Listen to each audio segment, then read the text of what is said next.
आता मला 9 डिलीट्स मिळाल्यात, पण मी अजून डॉक्टर लावत नाही, कारण माझ्या मनात संकोच आहे की जो माणूस इंजिनिअरिंग करता क्वालिफाय नाही झाला तो डॉक्टर कसा लावायचा. पण मला एक गोष्ट नेहमी वाटायची की निर्णय करणं, पेंडिंग नाही ठेवणं. आणि आज प्रशासनामध्ये या तिघांचा आपण सत्कार केला, यात लोकांची अपेक्षा काय ते बघा. मी नेहमी म्हणतो, don't break the law, bend the law up to the last limit of the breaking point. दुसरं, महात्मा गांधींनी सांगून ठेवलं की जेव्हा तुम्हाला कायदा मोडायची वेळ आली तर याचा विचार करा की तुम्ही हा गरीब माणसाच्या हिताकरता असेल तर जरूर तो तोडा, पण तो जर तुम्ही स्वतःच्या फायदा करता किंवा दुसऱ्याच्या फायदा करता इलिगली करता तर ते चूक आहे. त्या काळामध्ये मेळघाटमध्ये 2,500 मुलं कुपोषणाने मृत्युमुखी पडली आणि त्यावेळी स्वाभाविकपणे डॉक्टर अलेक्झांडर महाराष्ट्राचे राज्यपाल होते.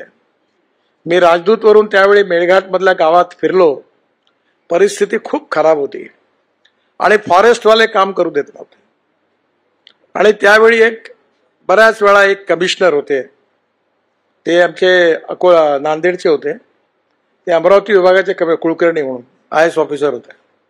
आणि ते दर मिटिंगला आम्ही बसायचो आणि मग सगळ्यांना सांगायचे फॉरेस्ट ऑफिसरला बघा किती गंभीर प्रश्न आहेत. ते फार सुसंस्कृत आणि चांगले होते. नंतर मग मनोहर जोशींनी त्यांना, त्याच्यानंतर आम्ही त्यांच्याकडे, कारण प्रश्न सुटत नव्हता, रोड फॉरेस्टवाले बांधू देत नव्हते. आणि मनोहर जोशींनी, ते पण फारच सुसंस्कृत होते, त्यामुळे माझ्या दृष्टीने मला कधी कधी फार अस्वस्थता राहायची हे काही बोलतच नाहीत. तर त्यांनी, मनोहर जोशींनी सगळ्या फॉरेस्टच्या अधिकाऱ्यांना, चीफ सेक्रेटरी मोठी मिटिंग घेतली, म्हटलं तुम्हाला याचं काहीच वाटत नाही का, इतके मुलं कुपोषणाने मेले तरी देखील तुम्ही परवानगी देत नाहीत. तर जेव्हा त्यांनी म्हटल्यावर काही केलं नाही तेव्हा मी म्हटलं सरांना की तुम्ही आता याच्यात सर सोडून द्या, विषय माझ्यावर सोडून द्या, मी आता बघतो म्हटलं कसं करायचं. मी सगळ्या फॉरेस्ट ऑफिसरला सांगितलं, म्हटलं माझा चुकून मी राजकारणात आलो, मी माझ्या युवा याच्यात नक्षलाईट मुवमेंटमध्येच गेलो होतो म्हटलं, पण पुन्हा एकदा जाईल आणि तुम्हाला गोळ्यांनी फोकल्याशिवाय नाही राहणार म्हटलं.